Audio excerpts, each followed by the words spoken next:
Bienvenidos a todos a esta nueva entrega de Los 400 Golpes. Extrañamente, Santi, estamos siendo bastante regulares en estas entregas. Nuevamente estamos acá en el Laboratorio 45, en la Universidad Privada Boliviana, en el Laboratorio de Comunicación Transmedia, Campus Julio León Prado en Cochabamba, con el apoyo técnico y en los controles de Luis Brun. Nos volvemos a encontrar con Santiago Espinosa. Y vamos a volver a hablar de audiovisual en Bolivia, ¿no es cierto, Santi? Sí, hola Andrés, hola Lucho. Sí, bueno, evidentemente nos estamos reuniendo más seguido y eso que está haciendo un calor terrible. Pero bien, ¿no? Sí, yo creo que hay excusas también para reunirnos, ¿no? Finalmente yo también creo, no sé por qué ando pensando mucho, pero yo ando creo que este alivio que nos ha traído el tener ya no que estar pensando en elecciones nos permite empezar a ver otras cosas y a pensar también. Entonces, sí, o sea, es siempre bueno volver a hablar y además que ya está llegando fin de año. Ya está llegando fin de año y queremos trabajar menos. Sí. Bueno, pero sí, justamente de lo que vamos a comenzar a charlar, queríamos hablar de justamente siguiendo con esta miniserie que han producido el grupo Ucamau y Jorge Sanginés, que se llama Historias de Libertad.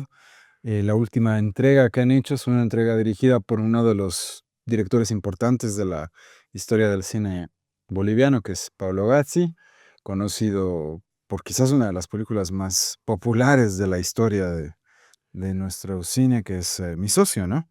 Y el capítulo que dirige a Gazzi es justamente un capítulo sobre uno de los momentos más interesantes de la historia reciente de nuestro país, que es justamente la, el- la creación de la escuela Ayllu Warisata. Mm.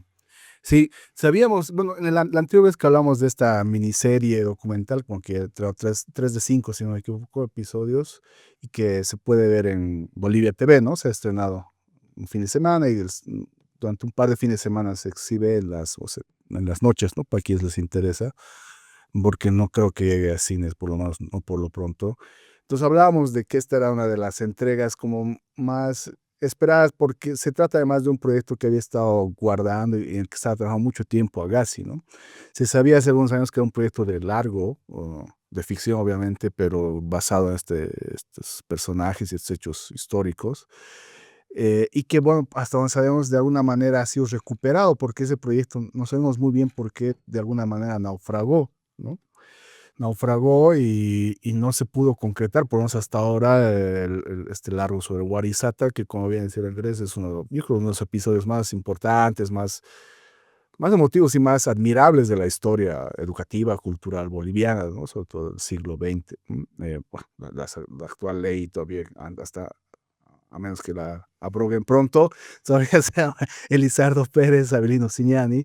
Entonces habla también de la importancia que tiene un poco para la construcción del imaginario del último tiempo, ¿no? Del Estado. Eh, y bueno, y a mí lo que me gusta, para empezar ya un poco a hablar de la película, es también el esfuerzo que hay por, de alguna manera, humanizar un episodio que se ha visto mucho desde la historia, desde lo que representa, ¿no? Políticamente, es tratar de contar la historia de una amistad, ¿no?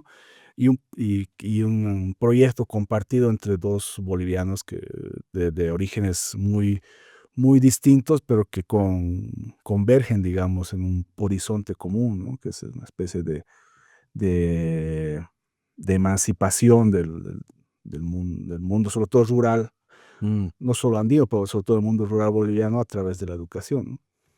Sí, justamente si para algo es un experto, Agassi es justamente para contarnos historias sobre amigos, Sí, no sobre parejas de delicioso. amigos. Y hemos hablado de parejas de amigos antes, cuando hablábamos de los viejos soldados. Pero claro, y evidentemente la buddy movie más conocida del cine boliviano probablemente es Mi Socio, pero existen varias otras películas de Agatsi que tienen el mismo formato. Incluso una película como El Atraco, es una película que gira en torno a amigos, que evidentemente esa amistad termina, no sé, pues quebrándose de una u otra forma, o rivales también, esa cuestión de amigos y rivales, ya, mira, que eso parece pues, que realmente una canción que presentaría Raúl Velasco en Siempre en Domingo, amigos y rivales, o amigas y rivales, hay una Amigas y canción, rivales, ¿no? sí, sí. Otros de los grupos que eran populares en los Sí. 90, yo me confundo ya en los nombres. Buenísimo, pero evidentemente esta dinámica de interacción entre dos personajes masculinos es, digamos, uno de los puntos fuertes del cine de Gagazzi en general, ¿no es cierto? Incluso, evidentemente, los hermanos Cartagena, que puede ser igual hermanos y rivales en este Sí. caso. O El día Eh, que murió el silencio también. sí, tienen como estas interacciones bien interesantes y esta película sigue siendo eso y quizás ahí está el fuerte de este capítulo. Bueno, Sí. película más que película es capítulo, ¿no? Mm. Pero ahí está uno de los puntos fuertes de esta entrega. Y en la buena química, como tú ya señalabas fuera de cámara, entre los dos actores, ¿no? Que no es fácil conseguir eso en un cine en el que no tienes tiempo para ensayar muchísimo tiempo, etcétera, etcétera, etcétera. Pero funcionan muy bien los dos protagonistas juntos. Mm. Sí, bueno, estamos hablando de en el papel de Lizardo Pérez es Quique Gorena, ¿no? Que es un Ujú. actor conocido de teatro, con algunas participaciones también en cine, pero sobre todo conocido en teatro. Y Luisa Dubiri, que también ha tenido algunas presencias muy puntuales en cine. Leía que tuvo, creo, algún papel pequeño en Blackton, esta película, Sí, igual que nos gusta mucho, que se filmó en Bolivia hace algunos años. Y bueno, hasta donde sabemos es hermano del otro Adubiri, el que actúa en también La Lluvia. Y este yo creo es un papel casi consagratorio para Luisa Dubir, ¿no? Morena yo creo que ya tiene un poco más de carrera. Y es extraño, pero funciona la química entre, bueno, en el caso de Adubiri, que hace el papel de Avelino Signani, ¿no? Es algo que no, como dices, no ocurre mucho, sobre todo cuando no se trabaja con actores naturales, porque eso es, siempre hemos dicho, o solemos decirnos siempre, que muchas de las mejores películas bolivianas de ficción son las que tienen actores naturales, no profesionales, no por despreciar a los actores, sino porque así funcionan, ¿no? Hay una tradición de trabajar con actores naturales, que es la que ha forjado en buena medida el grupo Ucamao y San Ginés. Algunos de los mejores ejemplos de actores profesionales que sí funcionan y que tienen química están en películas como las de Agassi. Creo que aquí hay un buen ejemplo, ¿no? Del último tiempo en la que hay actores profesionales que tienen un trabajo y una interacción bastante, yo creo, solvente, llevadera. Incluso para una historia que parece de alguna manera dramática o un poco pesada, porque finalmente es un episodio de la historia como de la educación en Bolivia que podría parecer hasta poco atractivo. Vamos a ver una historia sobre la educación en Bolivia, digamos, no vas al cine. Entonces, el esfuerzo también por darle algo de liviandad a eso es algo que se aprecia en la película y que también está en el guión, ¿no? sí. Bueno, ahora estoy recordando que Luisa Dubiri también actúa de Juan Walparrimachi en Juana Zurduy. Ah, claro, antes había trabajado con el grupo, cabrón. Claro, y además interpretando probablemente dos de las figuras más importantes de reivindicación indígena, como Walparrimache, Sí, claro. y por otro lado, en este caso, Avelino Siñani, pucha, es el Chadwick Boseman del cine boliviano, ¿no? Así como figuras emblemáticas Sí. interpretadas por el mismo actor.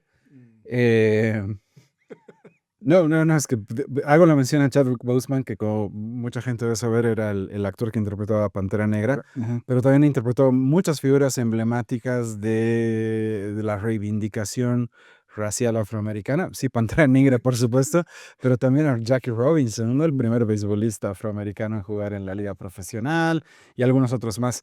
Entonces, digamos, Luis Adubiri, ¿quién se puede dar el lujo de haber representado a dos figuras tan importantes?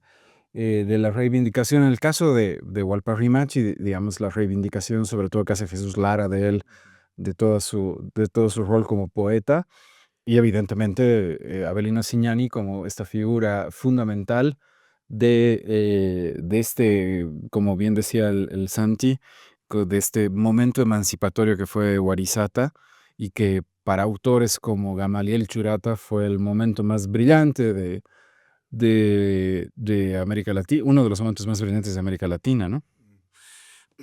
Algo importante igual, porque hay que pensar que estoy pensando también en la filmografía reciente de Paolo Agassi, es que yo creo que hay un retorno a cierta, a un cine un poco más, si se quiere, más ambicioso, digamos, en su discurso y menos orientado al entretenimiento, porque Agassi es alguien que siempre ha reivindicado la necesidad de que el cine su cine sea, entretenga. Y está bien, su posición es totalmente respetable y en muchos casos ha funcionado. Películas como Mi Socio o El día que él murió en silencio son probablemente algunos de los El proyectos, atraco mismo. el Atraco Mismo son algunos de los proyectos más acabados de esa apuesta, ¿no? Para hacer un cine de calidad y que además funcione como entretenimiento.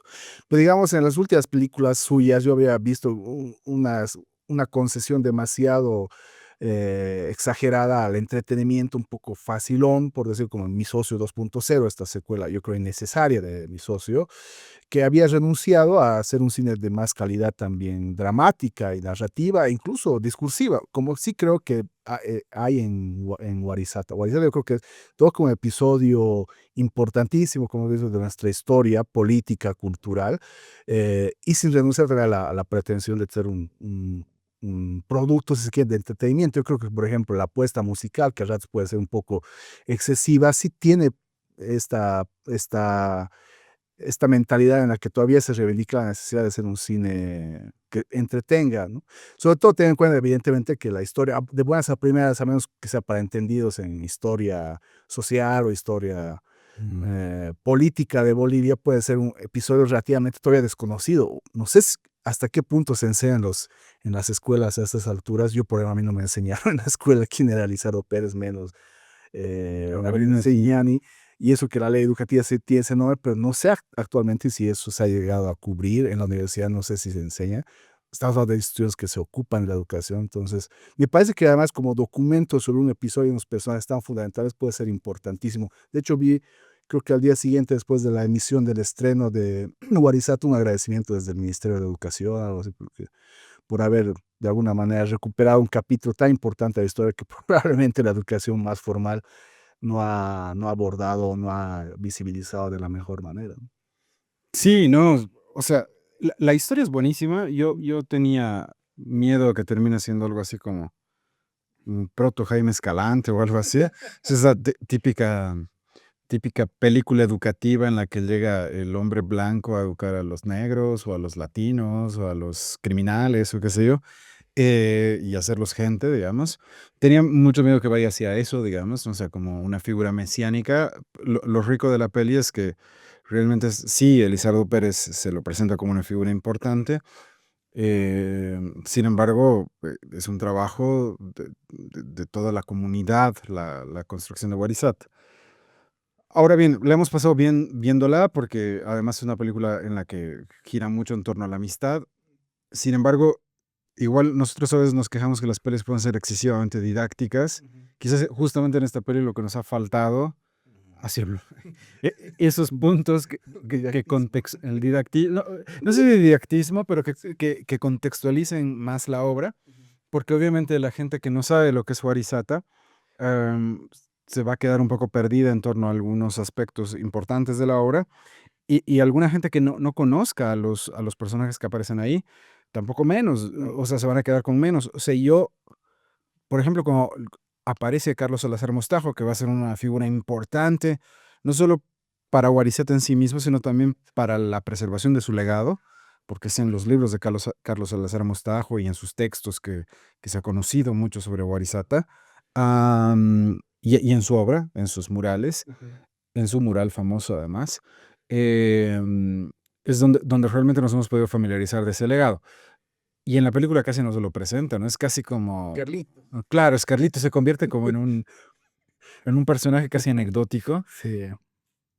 que de hecho yo no escuché cuando lo presentaron con el nombre completo, entonces he estado toda la peli pensando, ¿será Carlos Salazar Mostago? Al final obviamente te das cuenta que sí por las fotos y qué sé yo, pero no, yo dudaba incluso en algún momento que era una suerte de ficcionalización del personaje, ¿no? Sí, no, y hablábamos justo de eso un poquito antes de entrar.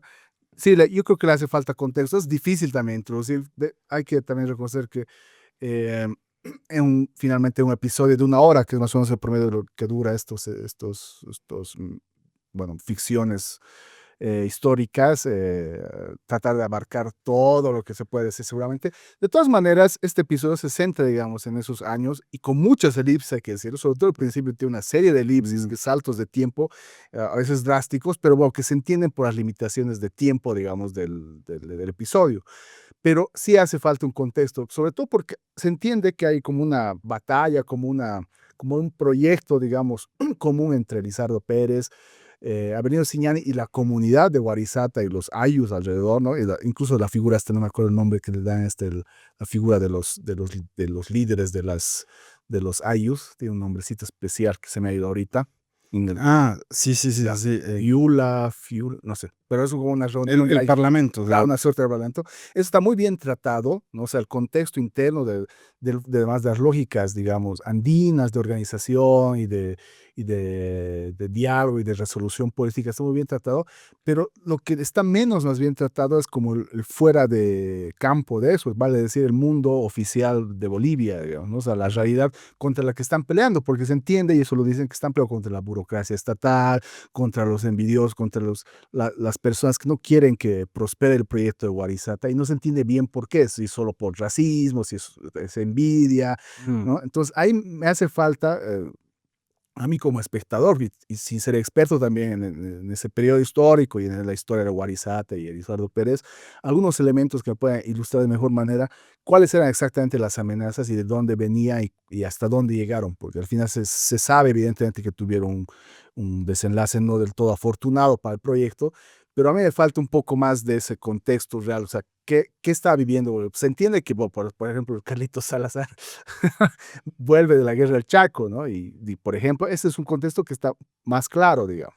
Ujú. Pero después de la guerra del Chaco pasa algunas otras cosas, digamos, en Bolivia. Y ese periodo, sobre todo, entre la guerra del Chaco y la revolución del 52, que a veces suele ser medio pasado muy de largo, era necesario, creo, aquí contextualizarlo más claramente, ¿no? Para entender también esta lucha también, que es un proyecto que durante décadas, por el que han peleado, digamos, no solo ellos dos, sino como decías bien, la comunidad, ¿no? De Guarizat. Sí, el parlamento de sabios, el parlamento Mauta se llama ULAC. Ulac, Ulac. Sí, justamente eso está muy bien tratado y evidentemente sí, también interesante Sí, cómo interaccionan los personajes ahí.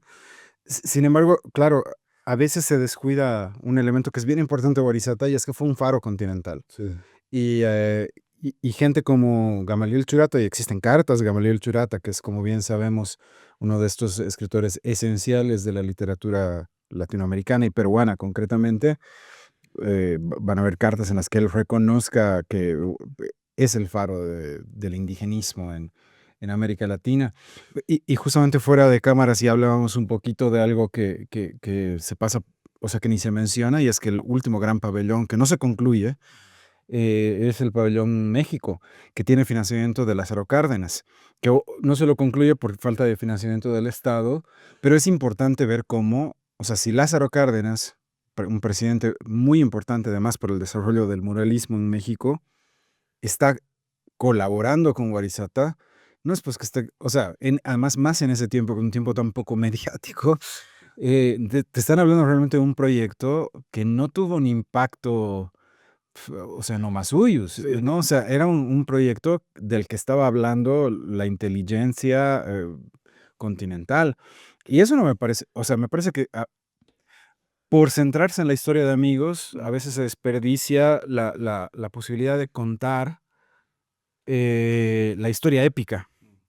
Y a ver, quizás muy mal educado por Hollywood, em, me hubiese gustado ver como estas escenas de montaje muy típicas de cine hollywoodense en la que están construyendo la escuela, Ujú. o me hubiese encantado ver a Mario Illanes haciendo los murales que se ven en partes de la peli, ¿no? Que son estos célebres murales de Guarizata, o digamos, esta cuestión del proceso de trabajo. A ratos a mí me recordaba la vertiente de Jorge Ruiz, ¿no? Así, en la que la comunidad se pone, digamos, la tarea al hombro y comienza a laburar juntos y qué sé yo. Y creo que eso se podría haber explotado un poquito más, ¿no? El proceso de trabajo de... Pero como bien dices, es igual una miniserie, es una sola hora. Es una película que, pucha, qué lindo hubiese sido que el gobierno le dé a gas y la plata suficiente como para que esta sea una peli de 2 horas y media. Aunque no sé, quisieras, O o 2 horas, horas. sí. Sí. No, no, no, sí, hubiese sido lindo que el proyecto original que tenía Agassi se hubiese podido realizar, hubiese sido lindo verlo, pero igual es conmovedor y quizás sí eso se ha extrañado.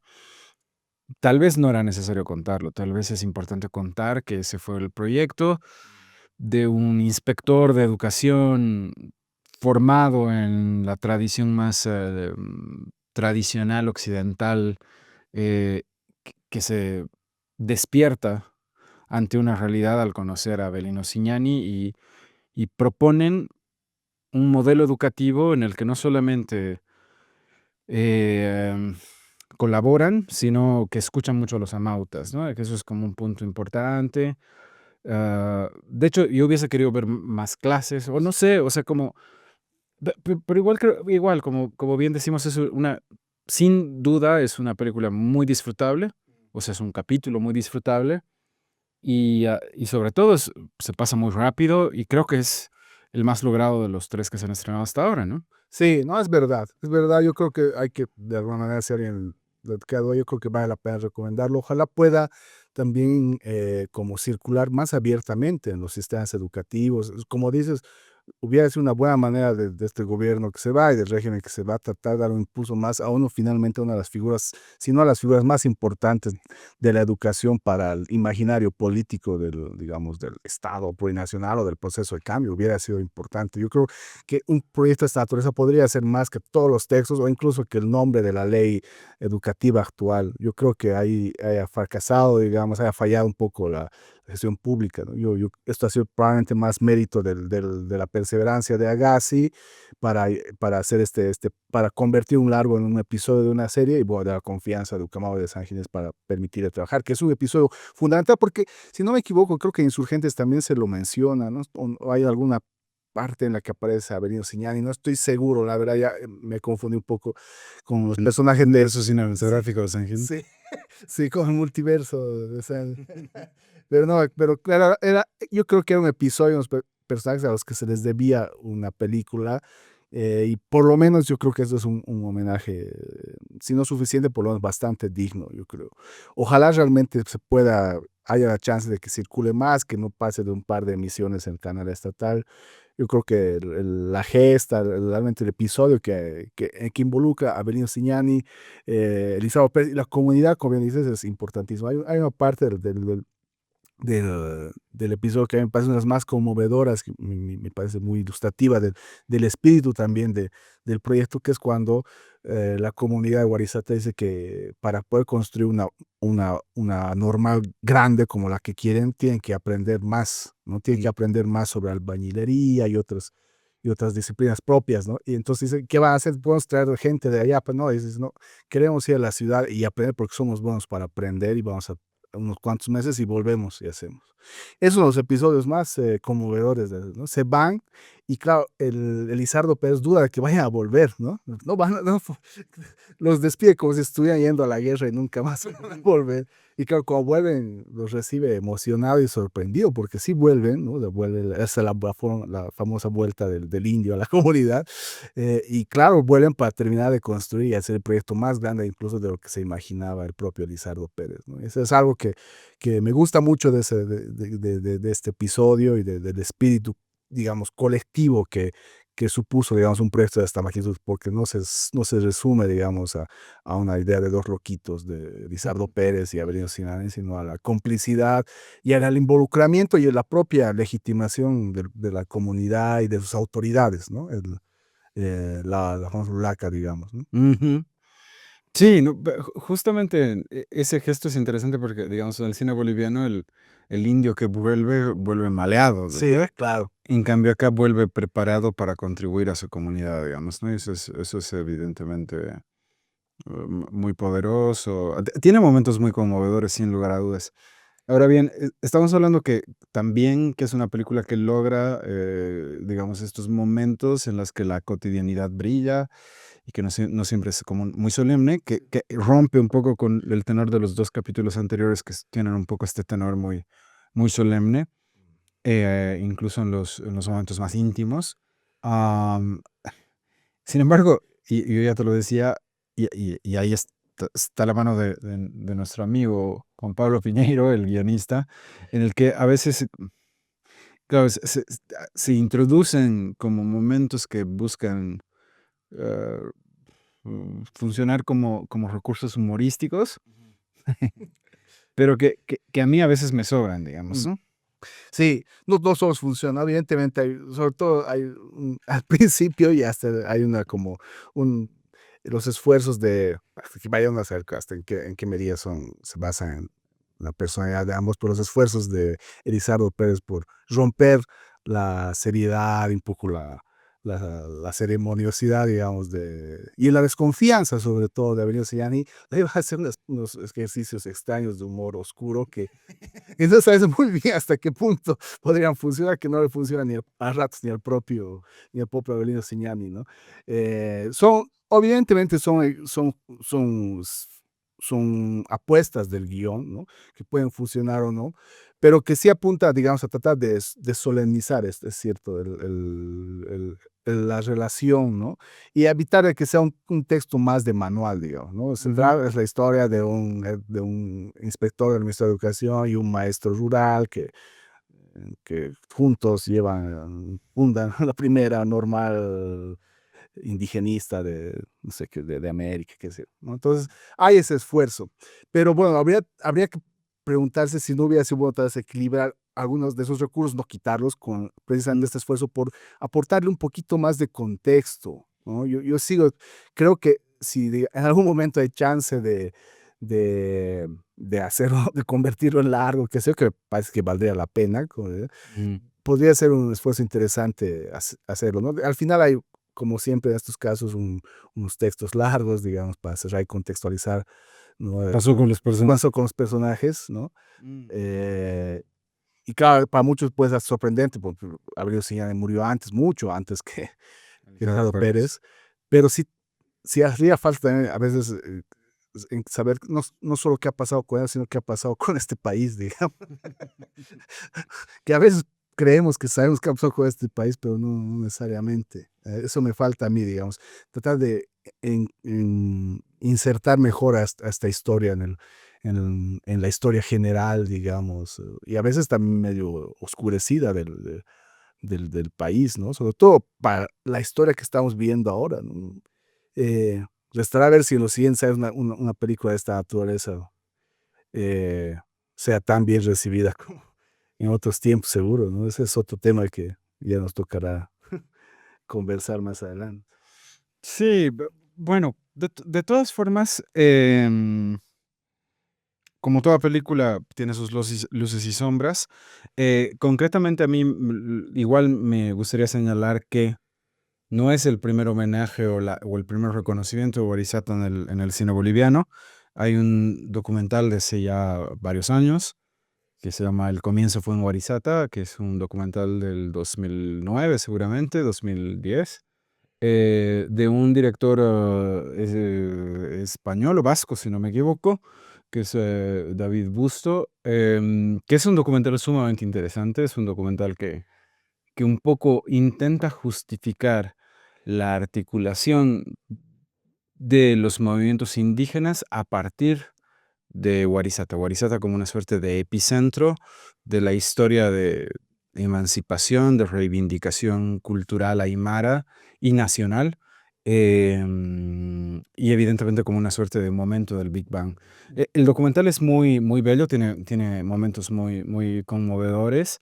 A veces, y eso lo hablábamos un poco antes de comenzar a grabar, a veces, digamos, estás sobreentender algunas cosas hace o tener estas grandes elipsis informativas en medio de el documental hace que uno tenga que verlo ya con un cierto conocimiento de la historia de Warisata, pero es evidentemente muy conmovedor, ¿no? Porque articula este momento histórico del nacimiento de la escuela, de la guerra del Chaco, con, digamos, una reorganización y evidentemente de esta ULACA como, o sea, como el germen de lo que será la Revolución del 52, de lo que será el Estado plurinacional y todos los movimientos sociales en medio. Em, lo que convierte a Warisata en una suerte de pasado mítico, digamos, ¿no?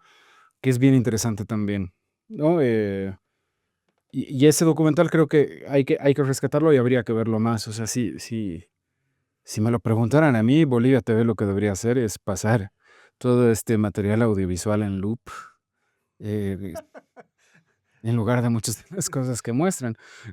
No, o evidentemente TV Culturas debería ser un canal en el que se vea mucho más cierto cine boliviano que está, digamos, desconocido por los grandes públicos.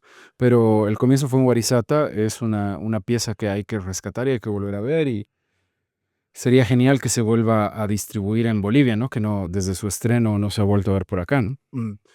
Es cierto, de hecho tuvo una distribución, sobre todo casi reducida a La Paz, ¿no? Sobre todo con los documentales pasa eso. Ujú. Y hablado justamente de otros episodios que atañen, digamos, a educación indígena, indigenista en Bolivia. Fíjate, yo me estaba confundido que estaba revisando información sobre insurgentes y claro, no es creo que la menciona a Avelino Siñani, sino a Eduardo Nina, Ah, sí, sí, sí. porque es otro de los pioneros de la educación indígena en Bolivia, que es uno de los personajes de insurgentes, ¿no?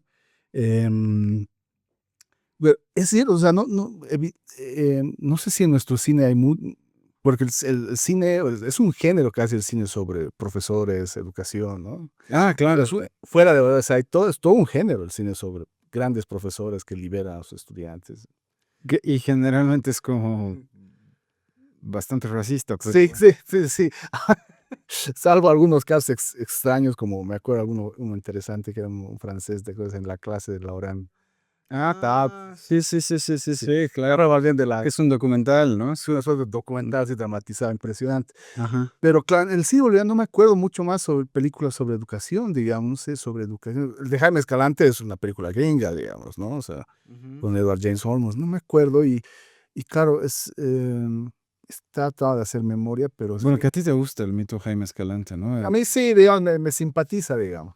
Pero no me acuerdo, más allá de eso, de otras películas bolivianas en las que se habla de educación, así abierta explícitamente, ¿no?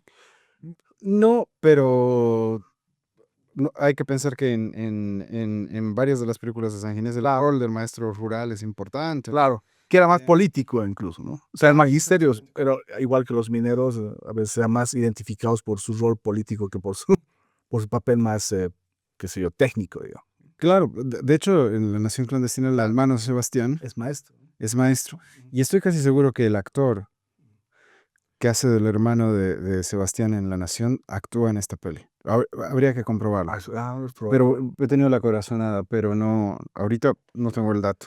Pero bueno, pero hay algunos más. O sea, Jonás en la Ballena Claro, Rosa era maestro también. también. Si Sí, no me sí, equivoco, sí, claro. sí, sí, sí. Era maestro. Bueno, hay maestros en nuestra ciudad boliviana, pero no es el centro, digamos. Si Jonás y la Ballena Rosada. No ejercen, no los vemos ejercer mucho. Sí, en Juanes y la Ballena Rosada, en realidad, pues, es un maestro que quiere ser fotógrafo, No sé. narco, descubres.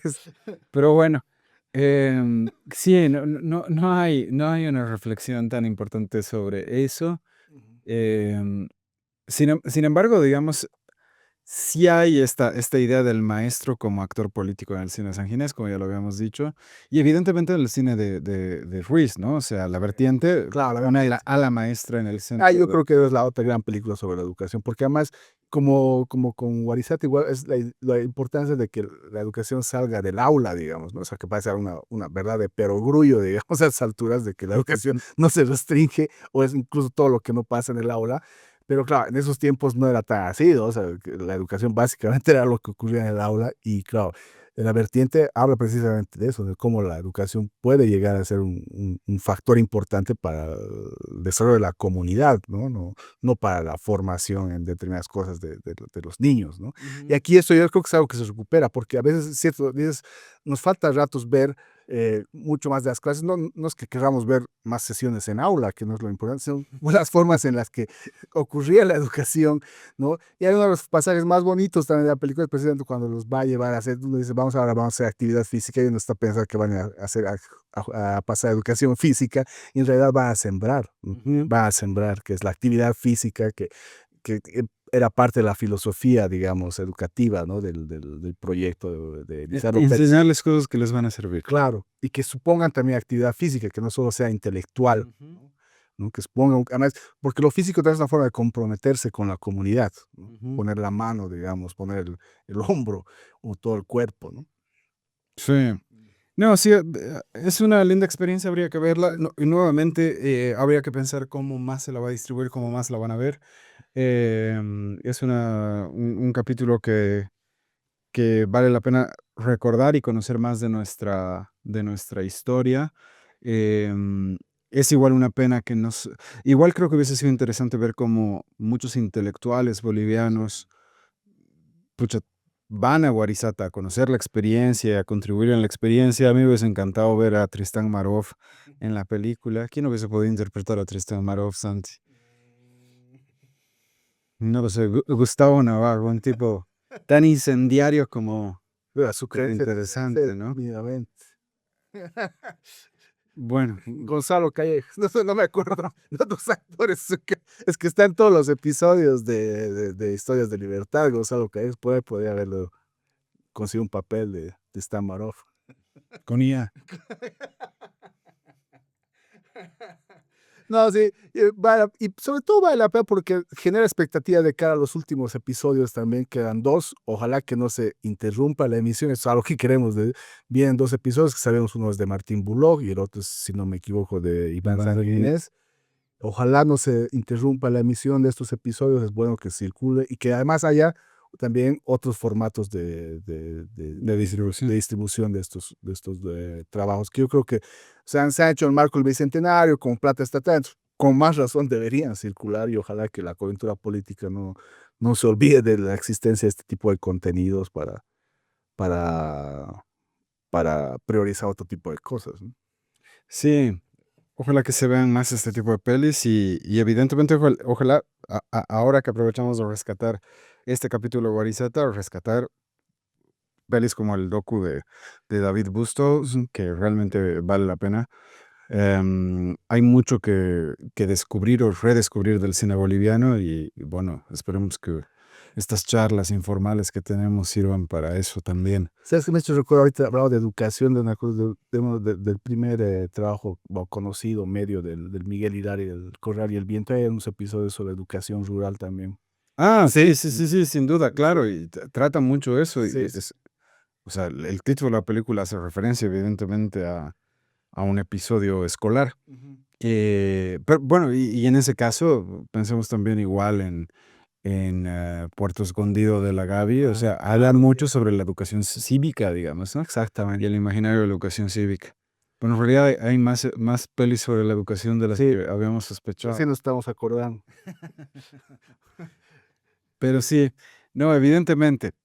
Bien, Santi, muchísimas gracias por estar aquí ahora. Esperemos que la próxima semana nos encontremos pronto también, ¿no? Sí, gracias a ti, Andrés. Bueno, esta semana ha sido un poco más breve, le estamos dando menos trabajo al Lucho.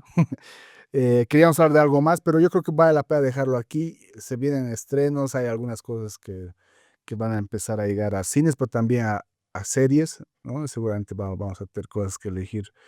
Y bueno, que esta sea como el puntapié, como decíamos, para tratar de terminar de ver y que se cierre este ciclo de historias de libertad, ¿no? Que se ha hecho en marco del Bicentenario.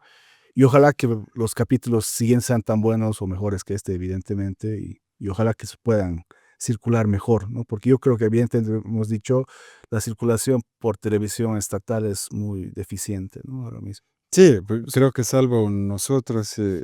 y nuestro amigo Ricardo Bajo, nadie más está viendo esto. Sí, creo que en La Paz las han pasado en cine, pero, o sea, medio simbólicamente un día, ¿no? Ahí yo creo una pata débil del proyecto, no sé a quién atribuírsela, pero no pensar en la distribución de esto a nivel nacional e incluso en circuitos educativos, porque Mm, todo, no solo de este episodio, todos deberían tener tienen un valor educativo, obviamente, y no pensar en su circulación en instituciones educativas, yo creo que es uno de los puntos más débiles, si es que no lo ha hecho, porque no parece, ojalá más adelante esto se pueda paliar, ¿no? Sí, ¿no sería genial que como hicieron con Juana Zurduy en su momento, se pueda hacer una suerte de gira en algunas escuelas o colegios locales?